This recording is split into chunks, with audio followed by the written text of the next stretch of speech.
we're live. Hello, and welcome to the Modern Romantic Podcast, where we celebrate and inspire romanticism through passionate people doing incredible things. Hi, may the luck of the Irish be with you. Hi, I'm Trey, and I'm joined by my ever by my co-host who loves my puns to the end of the earth and back, Emily. Hi, I Emily. Hi. I do. You're right. You keep me on my toes, that's for sure. I do. Yeah. How are you? I'm doing well. How are you? I'm doing just fine, thanks. It's been a good week. I'm also really excited to talk to our guest today. Looking at just her website alone, you can kind of get a really good sense of how amazing this person is, and then you get to their music, and it's incredible. But I don't want to spoil anything, so would you mind introducing our fantastic guest today? I would. Yes. Today we have the delightful Kate Chadbourne on the show. She's an author, a singer, a storyteller, a poet, a harpist, and a teacher and scholar, and many other things. And I cannot wait to dive in and find out all of it. So, welcome to the show, Kate. Thank you both so very much. I'm delighted to be with you. Thank you Hooray. thank you so much for being here. Oh, what fun. Sign me up. I'm all about it. Hooray. And thank you for such kind words, both of you. So nice. Well, it's not just kind, it's true. The thing that I was really struck by on your website, I'm going to read this as a quote. Excuse me. Um, in the past, when people have asked me, what are you really? I felt forced to choose between my scholarship and teaching on one hand and my music, poetry, and creating on the other. Um, let's see. Turns out we don't have to choose. Turns out everything has a place. Um, that struck me because we've had so many artists on our podcast before who have tried to say, I'm this, but I also enjoy this. And I'm so glad that you come out and say, no, I'm all of these things and more. I don't have to choose.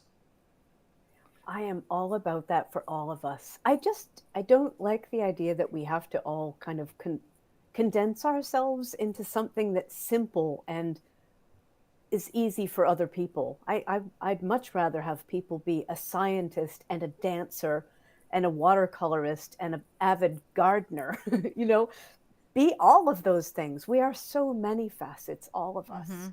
But it was kind of a struggle. When I was younger, I really did feel that that was a struggle. I really wanted to be able to answer that question so clearly and crisply. But as I've gotten older, I really do see actually, and I think everybody sees, that all of these things come to serve us and they do all have a place. And actually, it's in the joining that you have great strength. I love that so much. Please clip that. Yes. Please. it's it, we there are times that I feel like we do get bogged down a little bit still in trying to put ourselves into a box when we don't so neatly fit. Hmm. So you mentioned coming in, like starting with your childhood. Out of all of the different facets of which you've explored, which one of those did you start with first, and how did you discover your other interests? That's such a good question because I sort of feel I began to play music when I was 5. I had piano lessons, but even before I had piano lessons, I was playing the piano because, of course, I was magnetized to it. You know, my brother and my older cousins were playing it, and I wanted to play it. But at the same time, I was already, when I was quite young, I thought of myself as a writer, like right out of the box, you know. Uh, so those two came up together. But I think there's just a hunger, not just in me, but I think in a lot of us to just try things. To, you know, you read something and you think, well, I would like to write a story. Or you hear someone you sing and you think, well, I would like to sing. I would like to try that. Let's see, could I do that? Could I make a song?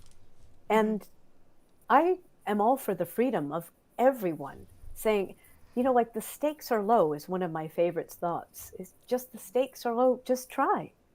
So those things came to me early, and I think it wasn't until really maybe the last, I don't know, maybe 10 or 15 years that I started to think about the word artist just generally, if you know what I mean. Like that it was now when I talk to people, I just say creative people. Just that's enough, right? Sometimes I talk about multi-passionate creative people.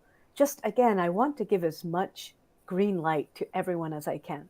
This let's all just play with all the toys. All the colors are yours, right? Do all the things that call to you. Um, yeah, just let's have as much permission as we can. So I'm giving that to myself all the time, even more. I go ahead, Emily. No. That what you just said about permission and giving yourself permission. Mm. Do do you meet people that you feel like they are waiting for someone else to give them permission and they're not giving themselves that permission? Oh goodness, Trey, all the time. And you know, one of the things that matters so much to me is I feel like people get bulldozed. I feel like somewhere someone got squashed, right? Some creative person, a person who, you know, was young and innocent, or not even young, but just innocent and doing what they loved. And somebody came along and said something hurtful to them, sometimes without meaning to, sometimes meaning to. And then uh, all of that love and fire and beauty just got tucked away into a storage unit for some time. And it's really, really an honor to me when I get to be the one to say, please come out. We want to see what you have, you know, or, and I actually think this is a team effort that we all do this together. I think as much as we can say to everyone around us, really, I want to hear you sing. I want to hear your poem. You know, I want to hear your composition, or I want to see your painting. Um, and I don't care if you think it's good or not. I'm going to feel the life in it, and that's going to show me something about you that is so precious. So yes, I do, Trey, feel like we're facing people all the time who have been squashed, and yet what's exciting is it takes the least provocation often for someone to say, I'm ready, I'm starting again. And I love that. I'm not getting emotional, not at all. Oh, I know. Well, it does matter, doesn't it? It really does. Because these things touch on really that creative freedom to make things and share them is really the closest thing we have to our heart. I think it's the way that we can see each other's hearts. Mm-hmm. So it matters. And so many of us were raised not to live out loud in the way we would like to. And Yes. so it is difficult for us to give ourselves permission to do that. That is so true. That is so true. And if you've been squashed yourself, uh, it can be hard to come out of that. On the other hand, again, I think it's exciting. If you've been squashed, and honestly, I don't know any creator who hasn't been at least once, and probably many more than that, times squashed, then I think you become a real fierce advocate. And that's how I feel. That's what you are. That's what both of you are, a fierce advocate for people creating freely in the world. And that's a great team to be on. That's right. I feel like we're on the right side of history here. Mhm. You are Yeah. so right. Yes. Yeah. I was looking at Trey to see if he was going to say something. It looked like maybe you were. No, I'm still just processing. Um, So at some point, you decided to create for yourself a YouTube channel to share. Tell us about that. Yes. You know, for 5 years now, every April, I do a free April poetry celebration. And that's been a lovely thing. And it's actually been sponsored by some journal makers, Jumping Fox Design. They give us journals to give us prizes. Again, it's free, but they are very kind and share this with us. And we usually have maybe 30 or 35 poets who write in, and I read everybody's poems. And then every week I read some of the poems online. And we also have sparks and dares. And anyway, it's this whole thing. And I started it off just as a way to create another place where people could share poetry, including myself.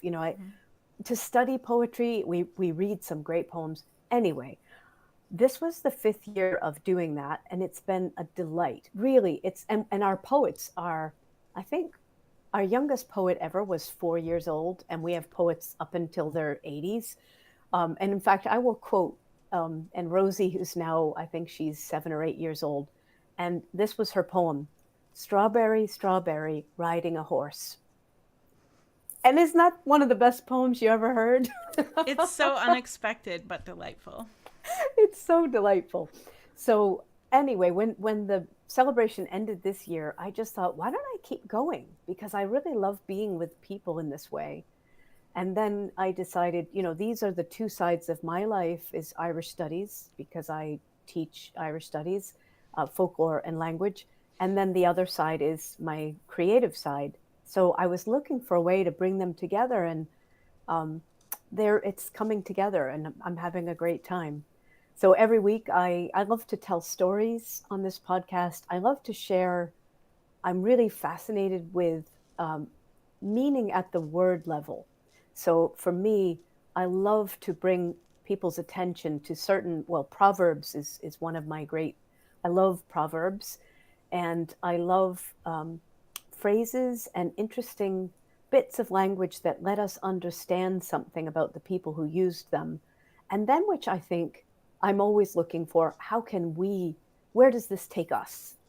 So for creative people, how can this be nourishing and help us, as I love to say, stand up straight as creators on planet Earth at this time? So it's been really heartening because people have been so generous. And, the other day, a woman wrote in and she said she was in Canada, and she said she's 85 years old. And that morning she had been thinking, she's been writing a memoir for her family.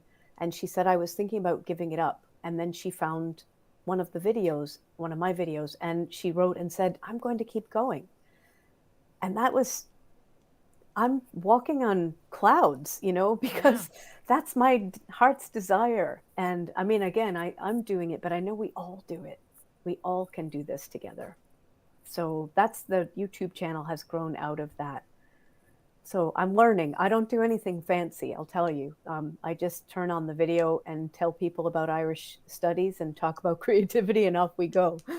So pretty simple. No, I love that. I think that makes you genuine, and authenticity is it's become our theme this year throughout our podcast. Authenticity's come up in almost every episode. And I think you have that. That's something that people connect with, and you've clearly created an online community that that sees that about you, and I think that's part of what has made you successful, and I could see the draw for sure. Thank you so much. Yeah, well, I decided early on, and throughout my creative life, I'd say this is a theme, which is I want to be myself, because it's so much work to try to be something else.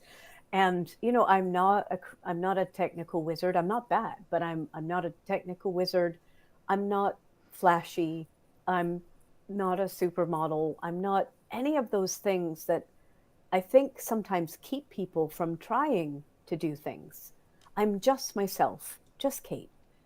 And I know some things, and I love sharing them. And I hope people feel emboldened by that to step forward in their own lives in a way, just by me being regular old Kate who is sharing something without a lot of flash. And I love the idea of authenticity. That's when people step forward and share their own story with me there or in other places. I just feel a chill of truth and beauty that matters so much to me. When when you are teaching somebody or when you're communicating with somebody who you may not always feel that level of authenticity, how do you help that person kind of come out of their shell a little bit and show more of who they are as a person? That's Trey, that's such a great question. And I do see it. And I will say, I teach singing. And one of the great joys of my life is helping people access their voice. And that I mean that in with a capital V, right? Like it's their singing voice, but also the voice of their truth, the voice of their heart. And they're not separate. They're not separate at all. So a lot of times it is in discussion, really, it is in talking that we start to connect and understand what could be possible through sharing this thing. For Mhm. instance, I was just talking with people about the idea that a great compliment to a singer in the Irish tradition is to be called the servant to the song. And I feel, to me, that gives me great courage because I think, right, the spot is off me. And I think this is something that has helped some of my singers is to say, you're carrying a song, and that's a great honor. And it's a gift that you will give to other people.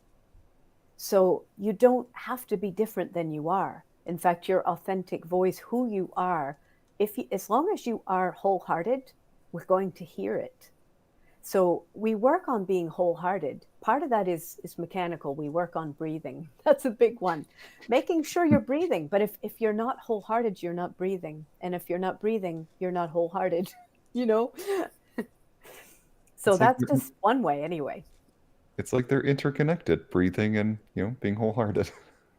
I really think they are. One thing I love to say to singers is you deserve this breath.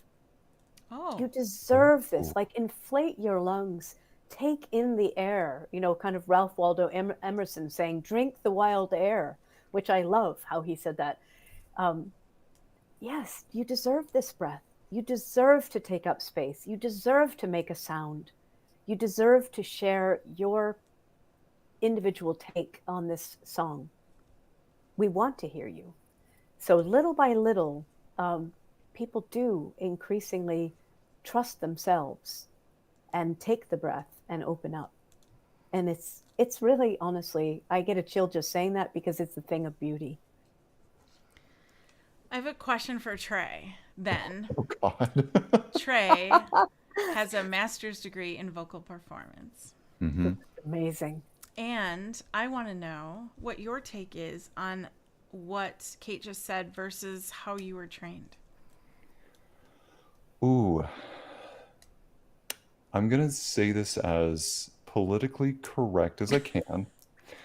And I say that like I like that because there are different schools of thought when it comes to performance. That's what I thought. Mm, So going through more classical operatic training, people sometimes consider themselves a voice instructor, and they're perpetuating an idea of what they consider to be singing, which is primarily technique. mm, It's not always in service of the song. Do you need good technique? Yes, yes, and there are foundational things that need to be present. yes. However, when the approach is technique first and not what is servicing the storytelling, there is a major difference. And I Mm, do not always think that voice instructors know how to balance storytelling with effective um, technique training. mm. Does that answer your question, Emily? I think so. Okay. Yeah, I hear that, Trey. And you're right, technique, and especially, I'm not teaching people to sing opera. I'm teaching people to sing Irish traditional songs, right? So a lot of what we're doing is actually is stuff that I learned from one of my own teachers, Frank Hart, who was really a song scholar. He was a singer. You both would have loved him so much. He lived in a village just outside Dublin, and he had collected over his lifetime something like 30 or 35,000 traditional songs. And many people would go, like bands today, even over the last years would go to Frank Hart, and he would source them with songs, but he would think so deeply about every line of a song. And so a lot of what I'm doing with my singers is we're talking, especially I'm teaching them usually the Irish language around the song, but we're talking about how we can understand the song and how to inflect the song so that it is alive, and so that there's the cultural context is brought in. And but also, I will say, I think there's more room in Irish traditional singing for different kinds of voices. You know, um, in Irish, you say aber oran, which means say a song, which lets you know right away that the words are actually primary. Mm. So I have heard wonderful old singers in Ireland who people in America would say, well, he can't really sing, or she's not on key, or whatever, but yet they're prized. And the reason they're prized is because of their way of fully inhabiting in a wholehearted way the song and putting it across with generosity. And that to me is where I want to live, right? I take a leaf out of their book. And it takes courage, but there's, the community also in traditional singing, the community really values that person for stepping forward and sharing that song. In fact, I love to say, and I'll show you, so the singer might be facing toward the corner, and that is a little bit of humility. That's saying the song itself is the important thing here.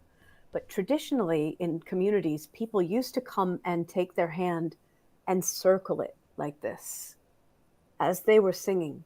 Hmm. And that was to say, we're with you.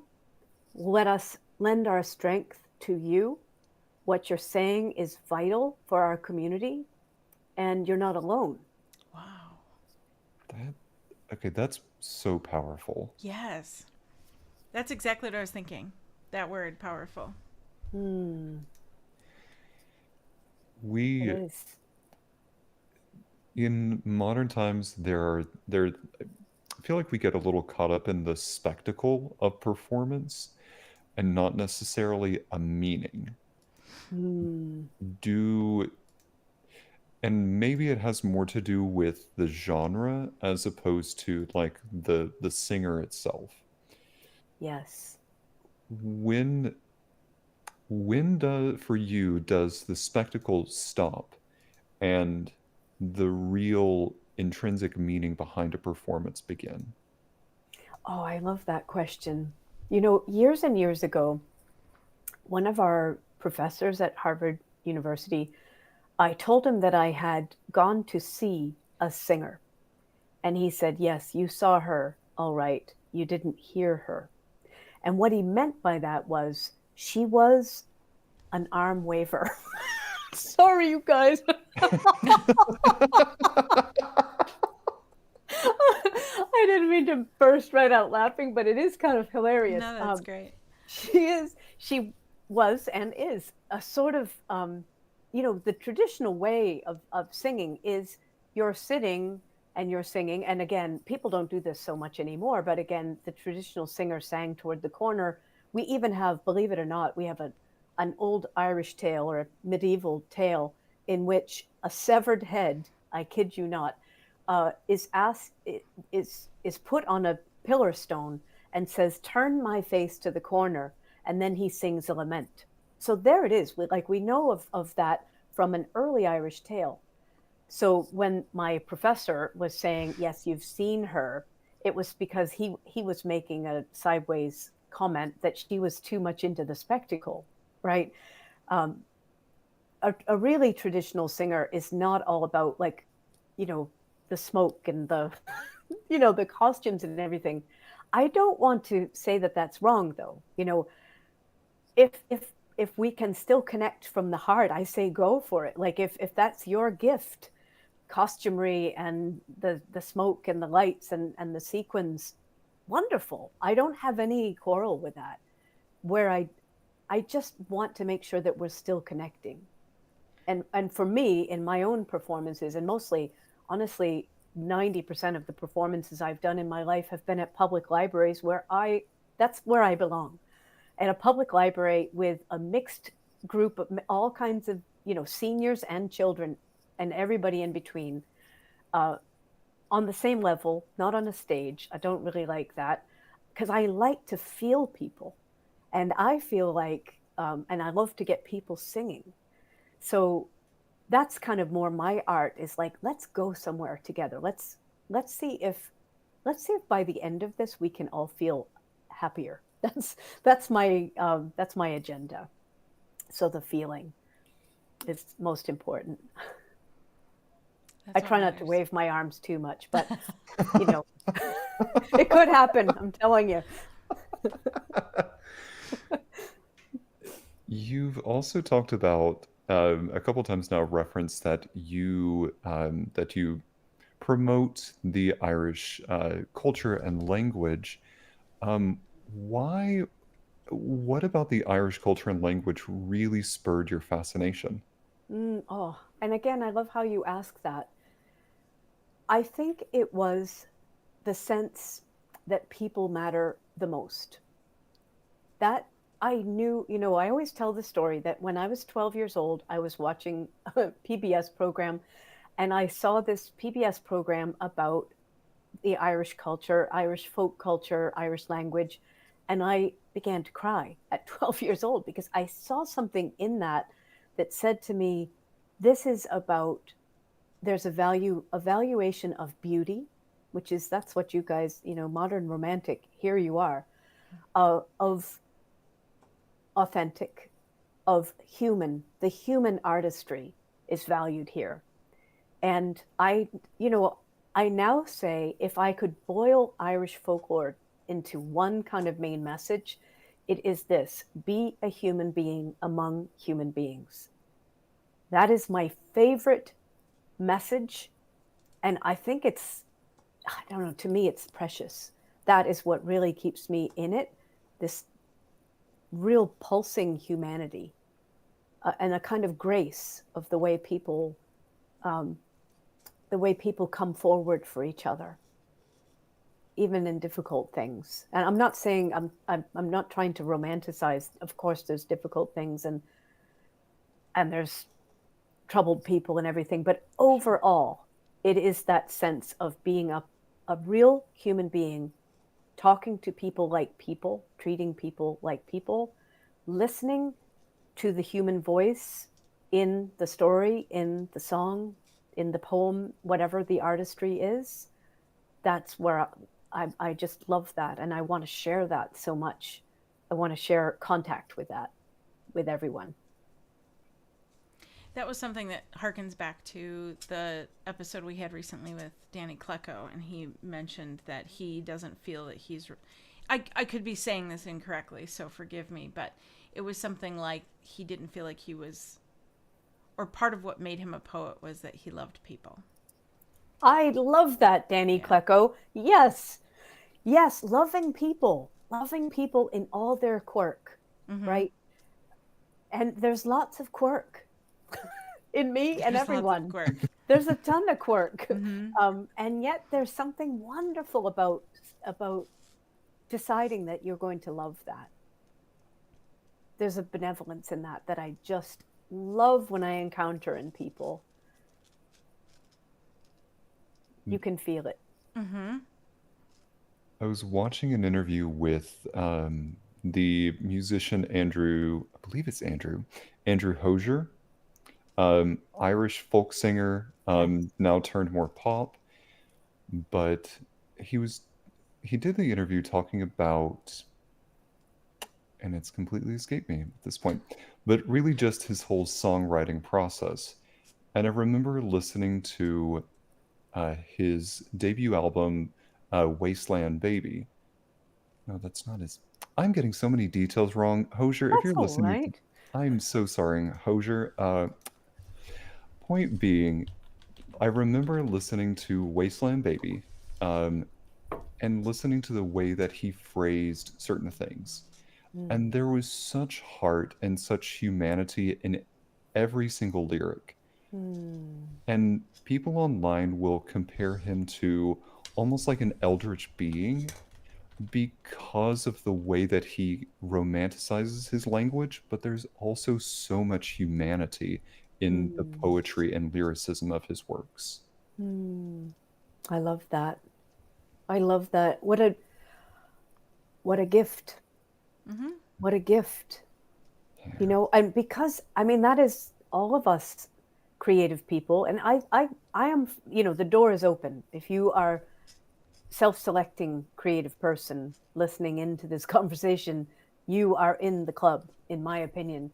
But that's the possibility we all have, isn't it? Which is to model a kind of being that could be uplifting, encouraging, empowering, whatever you have, uh, and to have that being modeled like a loving way is a tremendous gift. And we, you know, there are mostly, I think that's what we have. Mostly, that's what we have. Artists, I think, most artists, I think, are aware of that invitation, and I will even say responsibility, which is what am I putting out? What's the signal? And what would somebody do with it? Mm-hmm. You know, where can they go with this? Right. It's interesting because it's come up recently in my everyday life. What you just said. In fact, I had a Mm. conversation with someone recently. Back in, I think it was 2001, I used to drive quite a long distance to work. Like, I Mm. commuted over an hour. It was like an hour and a half. It was a long drive. Wow. And there was a morning radio show on, and at the end of the show, the host of the show would say, and this is back in that age. So now it's different with the internet being what it is. But at the time, he said at the end of every show, you have the ability to really influence about 250 people in your life. How will you be influential? And that changed my life. Like, because it forces you to Wow. think about how you are perceived and what impact are you making as an artist, as a human. Oh, and Emily, you've far surpassed that. I hope you know that, right? You and Trey are far surpassing that 250. Yeah, at this point we are. Yes. Yes. And we're so grateful for that. Oh, That's, goodness. yeah. Yes. But what a wonderful perspective he framed for you. Mm-hmm. And that's us today, right? Mm-hmm. We are tremendous. I like to say that that is the really big art project we're all doing. You know, whatever else your art is, but really the art making on the bigger scale is the art of influence. What you're putting out there, what signal you're sharing, and how it's reaching people. And then the beautiful fractal nature of all this is that then it goes out and out and out and out, right? Because, of course, we are the ones who received the signal from somebody else. And through us, it's going out to those 250 or whatever, and then through them to others. Mm-hmm. It's the most hopeful thing there is, I think. I love how you put that fractal nature. I like Thank you. thinking about it that way. I just, when I said that, I saw like little, um, those little paisleys, like with paisleys inside of them. Mm-hmm. You know, I can't, what are those little shapes? Like Anyway, the little little Mandelbrot, fractal right? Mm-hmm. out and out and out. It's exciting. And look what it did for you. Look what it did in your life. You Mm-hmm. know, he influenced you so deeply, and then here you are doing it yourself. It's pretty cool. It is true, because I mean, when we worked together at a men's haberdashery location, to be unnamed, um, I love how you put that. A men's haberdashery location. I might put that in a poem, Trey. I like that a lot. We've uh, been very careful how we say it. But location somehow is the best part of that. A men's haberdashery location. we'll never tell where it is, It so sounds like a planet or something. Oh, it You know? kind of was. Maybe we should start thinking about it that way. I like that. Well, I mean, going back to being influential, to tell a very brief lore dump about how Emily and I met. Yes, do. Um, Lore dump. I'm gonna write that down. so I had transferred from yet another men's haberdashery location, um, Another planet. from another planet. So I had transferred, and it was right before I was going to grad school. And I needed to save up some money before, and so I was going to be working and saving up a little bit. So I started looking around for other locations where I could go, and found one fairly close to me. Called them up and said, "Do you happen to be hiring?" They said yes. Please come fill out an application, and that's where I met Emily. And so when I went in for the interview, we sat down and Emily asked me, I think, one of the best questions I've ever heard in an interview before. Ooh. And it was the limo driver Oh yeah. scenario. And it's you are a limo driver on the day of someone's wedding. You are waiting outside. The car is running. The bride and groom are on their way out the door.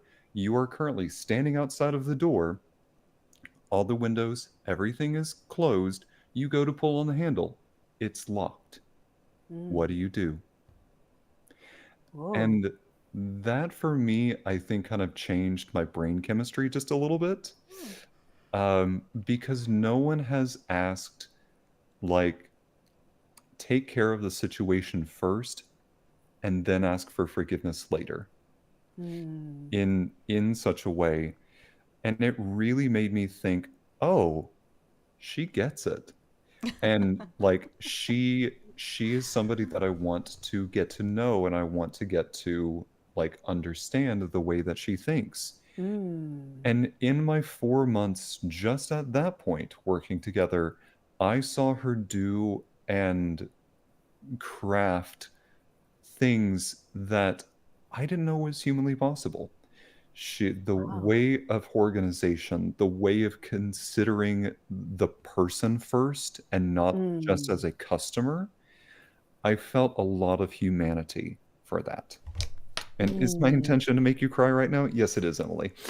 Um, but there was so much humanity in the way that she approached situations, and that's what I continue to respect about her. How beautiful.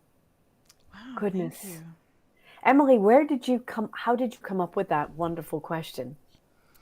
Um, someone else I knew and I were discussing uh how to get the answers you're looking for out of interview questions. Mm. And I was always kind of I believed in breaking the rules when it was necessary. And Mm. so many people go into interviews like if you ask them, would you ever lie? They'll be like, absolutely not. Or if you go, would you ever break the rules? Even if you needed to, it was absolutely not, because they think that's the right answer. And Yes. so I wanted to find out Mm. where each person was, and if they would maybe break the rules, break the window to get the keys out of the car, to drive the Mm-hmm. limo, to get the bride and groom to their destination, because they're Yes. coming right now out of the church and getting into the car. Like, you have, so like, what are you doing in that Mm-hmm. moment to make it right? And then we'll talk about Yes. the broken window later. And so it was kind of to create a situation that, like, if you're in this situation, what do you do? And I Mm. wanted to set the idea in a potential employee's head, like, we're gonna do that here. That's what I want this place to be. And I it was love also that. to gauge where they were. Like, if they're like, absolutely this is wrong, I knew they weren't maybe right for the job. Mm-hmm. Yes. Because you wanted to put the experience of that bride and groom, like you prioritized that experience. That was Mhm. the number one most important thing. Mhm. You had promised them that they would get where they were going. And that promise was the important thing. I will keep that promise to you. I will find a way.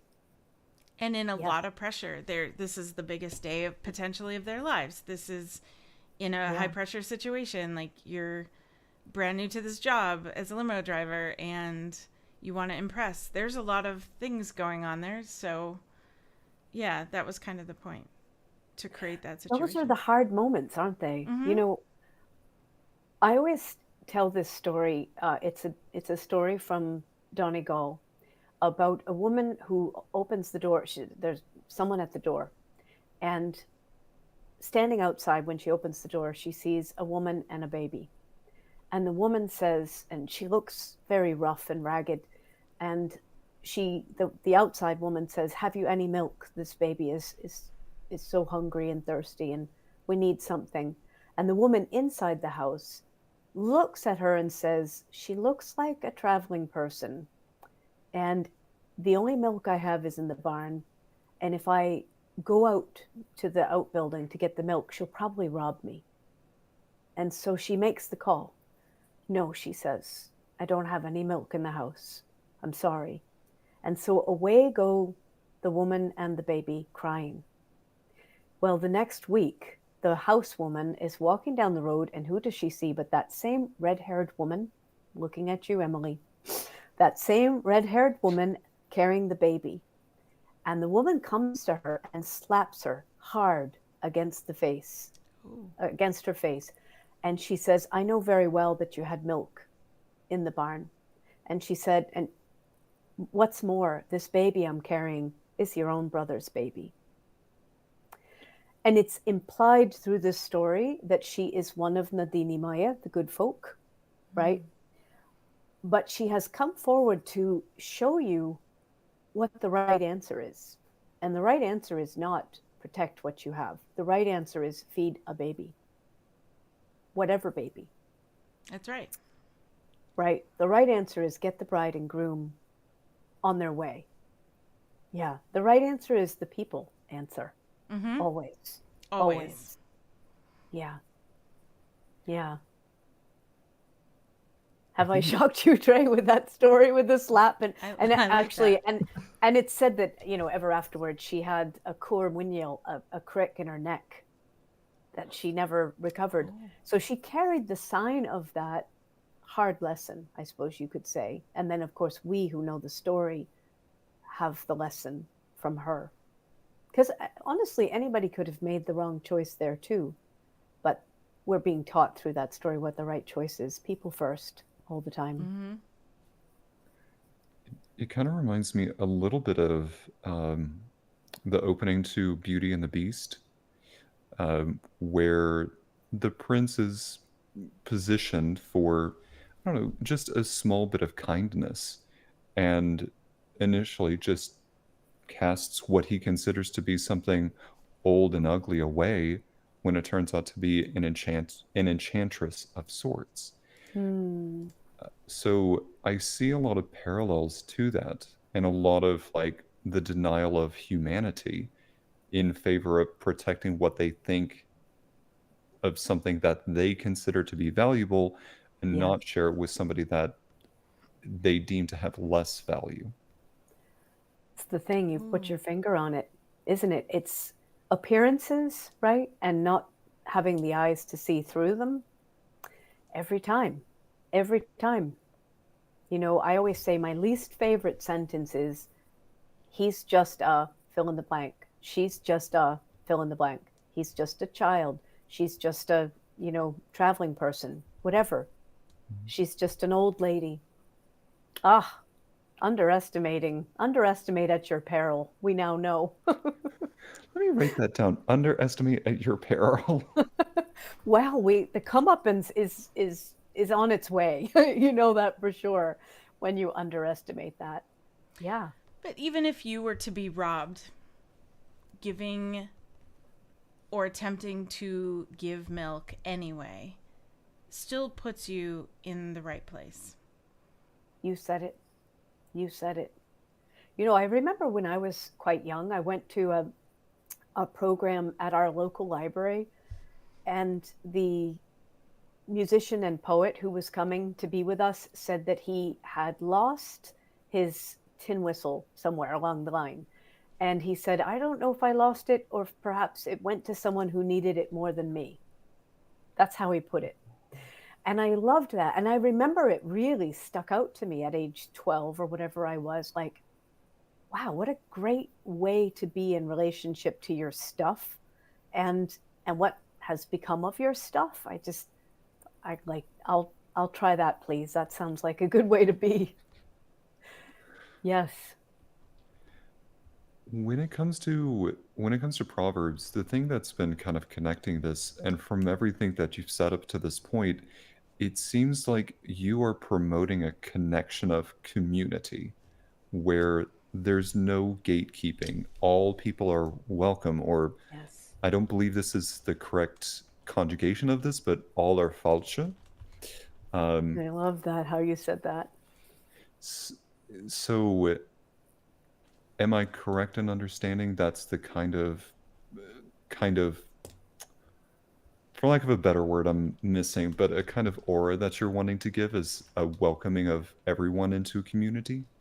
Yes, 100%. And thank you for asking that. I want that for us. Now, people want to come in different ways, right? Um, but the undeniable human being, uh, crabby, unhappy, needy, joyful, skillful, um, delightful, the whole spectrum of which I have all of those things, and of which I believe most of us, maybe even all of us, do have all of those things. You know, one time years ago, I was telling stories at like a summer camp for adults up in New Hampshire.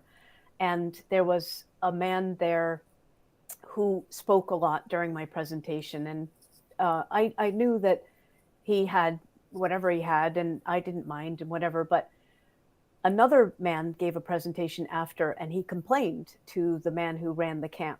And the man who ran the camp said, well, we make allowances for Tom the way others make allowances for us, which I thought was one of the wisest things I've ever heard anyone say, because I know that I have been given the benefit of the doubt. I know that I have been tolerated when I'm not at my best. And I would like to say that we can bring all of us together. Just by dint of being a human being, you belong, right? So falcha, and you know, in Irish, you pour out a welcome for someone. I love the idea that you pour out a welcome. That the falcha and the you pour out a welcome before them, and so it's almost like the welcome mat is there. And so yes, I think, come on in, you belong, like right away, right away. No bar to entry. Nothing needs to change about you. You don't have to be different. Just come on in. We're glad to see you. That's how I want to be. That's what I'm practicing. And it's worth practicing, I think. That A is how it hundred. should be. Yeah. There are challenges, and I recognize there are sometimes are challenges, right? Like, let's just say, here's an example of something that I've experienced, and maybe you have too. You pour out the welcome, and someone comes in who cannot stop talking. There's 25 people, and one person talks, and 24 people are listening. And there's something to be said about how to make that person welcome and value what they say, and also let the other 24 have a turn, right? That's been one of the big learnings for me as a teacher, because some people really, it's like the cork has come out of the bottle, and they need love so much. And we want to give them the love, but we also want to be fair and welcoming to the other 24 who also need the love. So there's a bit of an art form in this as well, I think, of how to bring us together and make sure that all of us are connecting and feeling that, feeling the falcha together. Still learning very much. I think in that moment, maybe I'm not alone in thinking, what would I do in that situation? Have you Yeah. found a good solution for this? You know, I have this happen in my classes quite a lot. And if time were not an issue, then I would say, go ahead, tell us everything. We want to hear everything you have. But the truth is, we have 2 hours, say. And so I thank everyone for what they've shared, which I genuinely mean. I don't think it is effective unless you sincerely mean thank you. Like if you're just like, oh, thanks, John, um, it won't land. But if you can say, if you're really giving your attention, John, let me pause you there, because I see that there's 5 others with their hands up. But I love what you shared. And it's true. You've spotted something real in the tale, and we're grateful for that, for that insight. Thank you so much. Now, Holly, talk to us. you know, um, I have had to learn this over years of being a teacher. I've been a teacher now for 25 years, and I remember at the beginning of being a teacher feeling absolutely paralyzed because I didn't want to hurt anyone. Mm-hmm. I didn't know how to stem the tide. I could feel the need. I think always in my life, I've been able to feel from people, and I could feel the loneliness sometimes, or the need, or just the need for validation. And I've always wanted to give it, but I haven't always known how to be equable as a teacher and how to keep things moving. And uh, I've made a lot of false starts at times, but I almost always say a kind of like a little prayer inside myself, which is saying, like, let me manage this in a way that they still feel the love and they don't feel shut down. And they know. I remember one time that it really, a pivotal time for me was I was much younger, and I had a young girl in a class, and she talked a lot, and she was delightful and full of spark and life, but she was taking up a lot of airtime, and some of the other students were upset. And so I remember saying, could I speak with you for a minute? I want to thank you for all of this excitement. It's delightful for me to witness. And please don't take it amiss if I sometimes need to just curb you a little bit so that others can speak, but don't stop raising your hand. And that was one of the first times that I handled it. And she said, oh, that makes perfect sense. And we were all set. So it's a real learning I over these years. love how you handled that, though. That was preserving her as well as everyone else. Thank you. Yeah. That's the goal. That's the Yeah. goal and the learning. But it's worth it. It's worth working at this, even with awkwardness. And there's lots of awkwardness sometimes, but that's all right. We can handle awkwardness. It's like, again, I love to say it's just human stuff. Mm-hmm. You, this whole conversation, you feel to me like you consistently give. You are giving and guiding. Thank you. How do you balance giving while also maintaining what you need to for your center of self? Mm, Thank you for asking that. My own art making is a huge source of energy for me. Time, time to harp, time to write poetry, whatever, that gives me a lot. Then, too, my friends are a great source of energy, right? Like to be with your peers who look you in the eye, and where you can be the one and say, like just recently, I was with two of my poet friends, and I said, I have a real conundrum. Could you listen to this? And they did. And they were brilliant and helpful, right? You need that so much. I do kind of lead a lot of groups, and I love it. And I'm so grateful for the opportunity. But I also love, like, I'm taking a class right now, I'm taking a writing class, and I love to be a student. So I try to put myself in the learner's seat as often as I can. And I try to be vulnerable with the people where it's appropriate, if you know what I mean. Like, it wouldn't be with my students appropriate to come to them and ask for help, but with my friends, it's that's a real help. And then too, I'm just the world itself. There's so much that is delightful. Other people's art making really nourishes me. writers, singers, poets, all kinds of stuff. I just eat it up, and it matters to me. I feel a kinship even with people I've for sure, with people I've never Mm-hmm. met.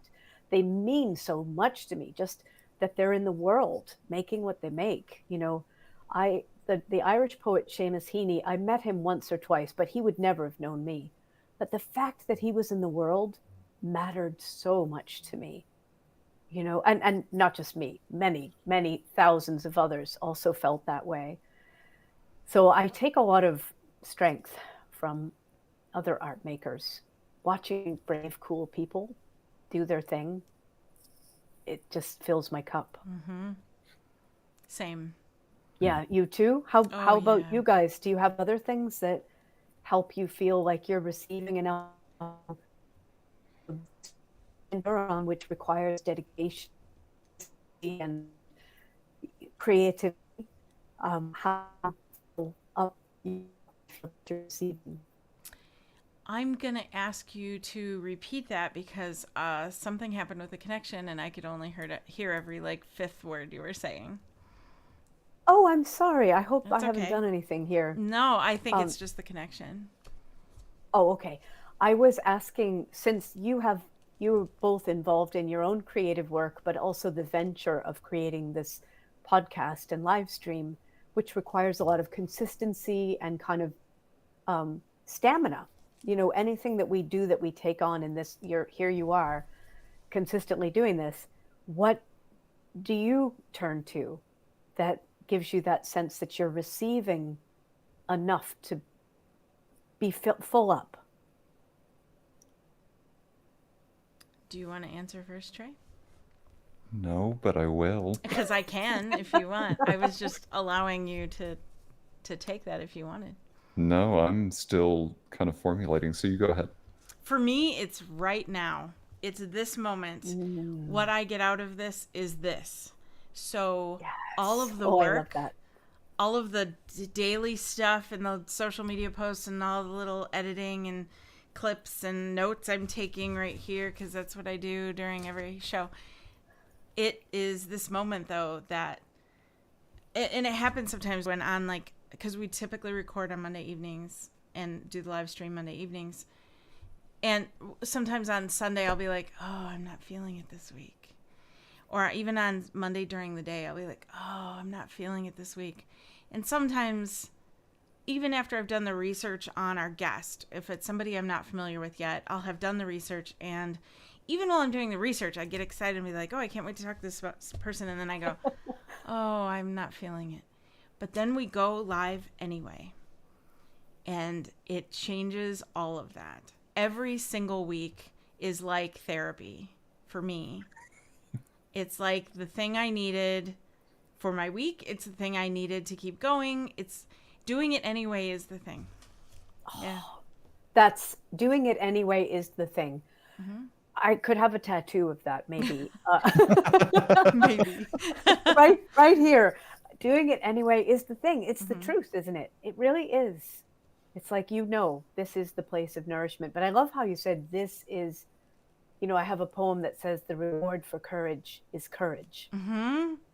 And it's this. It's like the reward for this moment is this moment. For doing the thing sure. is doing the thing. It's the real stuff. I love that, Emily.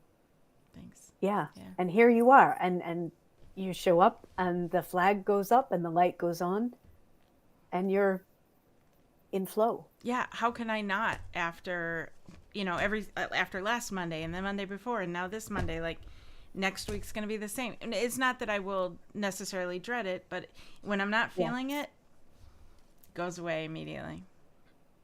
I understand that. As a teacher, I'll say, I could have had, whatever personal turmoil I'm going to have during the day or some little inner something. But then there they are. And it's time. And we have this opportunity to think together and feel together and do scholarship together. And right away, the light comes on. It's like, this rocks. Yeah. It's so great. Then we do get messages sometimes from people who listen to the show who give us feedback, and that is always really fueling too. It's at least encouraging and validating. Yeah. Yeah. Yes. Thank heavens for that too. Mm-hmm. Yeah. Yeah. How about you, Trey? This has been a conversation I think with my therapist quite a bit, is to actually carve out time to do something creative for me.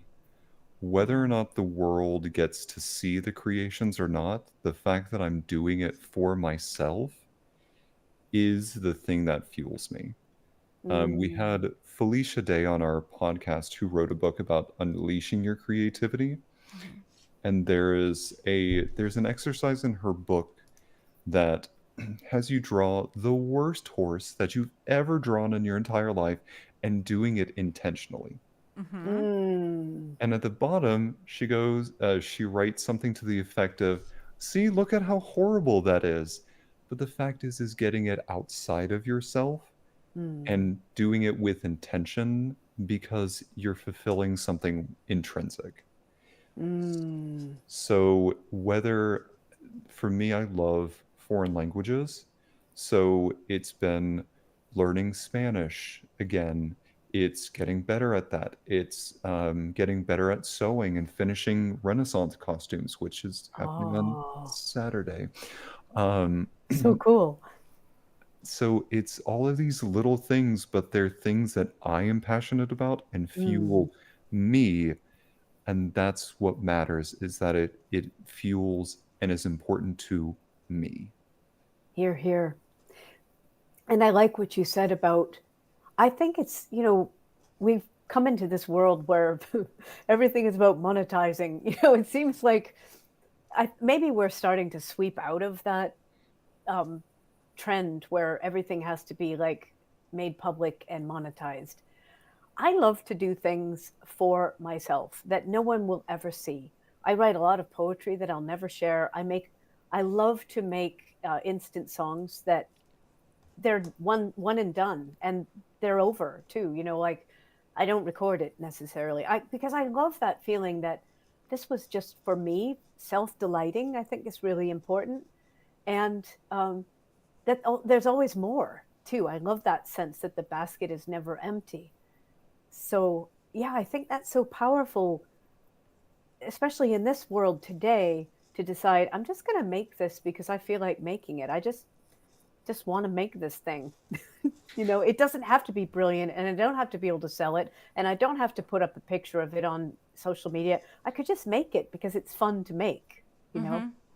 I think that's important for balance. It takes away the need to display it and to even can help with perfectionism, because I feel like Yes. you making something for you and you're the only audience, because you're the audience in that moment that matters. And like you Yes. said, if you delight yourself, that's powerful too. Hole in one. There it is. I like to say, like, there's certain things, I think it's fun to do things that you don't do very well. Like bowling, for instance, in my case, like I'm a bad bowler, but I like bowling. I just like to do it, right? I don't think of Mm-hmm. myself as like a brilliant cook or anything, but I like to do it. I like to cook. I don't think, I love to paint watercolors, and I like to draw, and I like to do Zentangles. And none of those things are any part of my like Kate Chadbourne thing, right? Right. They're just stuff I do because it's fun to, splash a little paint around, or, I just started to try to do a little needlepoint, little needlework, just because it's fun to have colors in your lap, or, a little tiny bit of knitting because wool is beautiful. And Mm-hmm. I'm never going to be on Etsy, selling the terribly knotted things that I make, but I just like the freedom. I want that freedom to do anything and not worry if it's good. You're giving yourself permission to be creative, and that's all that matters. Yes, Mm-hmm. that's all that matters. And it's so energizing, isn't it? Yes. Look how full circle we just went. I know. I know. I love that. Yes. We've been building our web together, and we're like the little spider that came around to the other Mm-hmm. side. It's just pretty cool. Well, Kate, this has been like, I'm not gonna lie, this is in well within my top 5 favorite podcasts, that we've Oh, done. Thank goodness. you thank you so much for being on with us today. Oh, I thank you both so much. We could be on for another 3 Yes, hours that is because exactly how I feel. Yes. it's wonderful to talk to creative people. I Mm-hmm. think that's this other thing, just to come back to the question you asked, Trey, as I think as much as we can, all of us, to talk with other creative people, share the experiences, share the encouragement, share the real things, the hurts as well, and getting over them too, all of it. We need creative company so much, and when you get it, it's gold. And I just want to say you are both gold, and I Oh, appreciate this time so much. thank you. I did too. Me too. This was wonderful. Well, before we go, we do have 2 final questions. The first of which, if you were able to have lunch, sit down, pick their brains, and just have lunch with somebody alive or dead, who would it be? Emily Dickinson. But can I also have John Keats? Yes, of Yes. course you can. I think actually they would be so fascinating together. But if I can only have one, I would have Emily, because those are the two lodestar poets for me, and as well as Seamus Heaney and a poet from Maine who meant a lot to me, Kate Barnes. But the 19th century, those two poets mean so much to me. But I actually think if I think I could learn so much from Emily. When Trey, when you told that story about meeting Emily, Mhm. and when she asked you that question, Mm-hmm. well, Emily Dickinson over here, I think she would ask me questions like that would sort of like scramble my neurons. And I want that. I would love to be in her presence and be scrambled so fruitfully. I know she would. That that is a brilliant answer. I love that. Thank you. Scrambled fruitfully. I'm writing that down too. We can all have that for breakfast tomorrow. Right. Oh my goodness. Um, the last question I have, because you are so multifaceted when it comes to your performances, your teaching and singing, et cetera, et cetera, et cetera. We want to make sure that our listening audience can connect with you. Where can they go in order to stay in touch with you as well as see where you are performing next? Oh, thank you for asking. So my website is just katechadbourne.com. And on that website, there's a blog and there's a whole page called Free Teaching and Gifts, which has some free books, and it has. I made a video series called Creative Hurts and How to Heal Them, and I really want people to have that. Like, there's a video on rejection, on criticism. There's one on kind of the existential questions around being a creative person. So I would love for anybody to make use of that. It would be an honor to share those things with people. And then I do, as I say, I put out a long form video on YouTube every week at, again, the intersection of Irish tradition and creative living. And that's another good place to find me. So the website or YouTube are great. So thank you for asking. Absolutely. Um, well, you just got a new subscriber coming to you soon. Thank you very much. Mhm. Delighted to have you. We're a kind of cool little creative community, cool people. So you'll fit right in. Yes.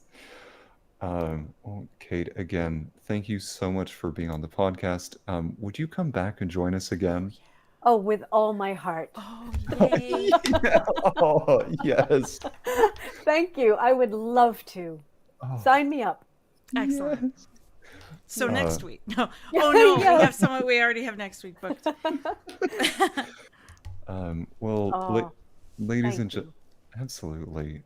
as we close this episode out, this episode, along with probably every other episode, will be dedicated to Joe Capone, our moderator, fellow comedian, passionate encourager, and greatly missed friend. And today would have been his birthday. Yeah. Happy birthday, Joe. Happy birthday, Joe. Happy birthday, Joe. Cheers. Oh, Cheers.